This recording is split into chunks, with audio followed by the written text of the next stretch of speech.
And what is it all about?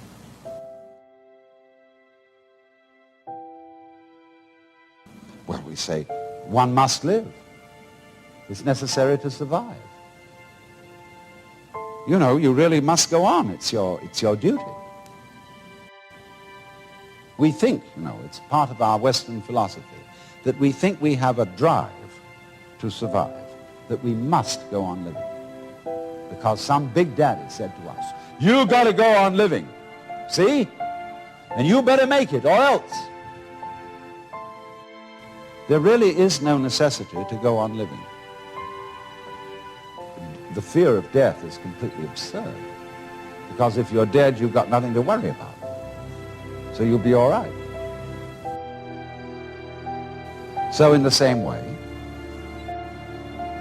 this thing here, this plant, I'm quite sure it doesn't say to itself, you ought to go on living. You've got an instinct to survive, which is something other than yourself and which you have to obey. Now you see, living, like this plant, is something spontaneous.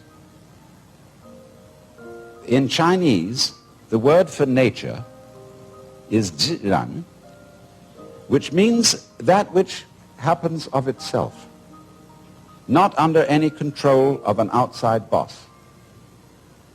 And so you stop this spontaneous flowering of nature cold if you tell it you must do it.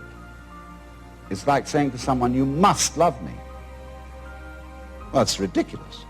If I were to ask my wife, darling, do you really love me? And she says, I'm trying my best to do so. That's not the answer I want. I want her to say, I can't help loving you. I love you so much I could eat you. And that's what the plant feels in growing. What you are basically, deep, deep down, far, far in,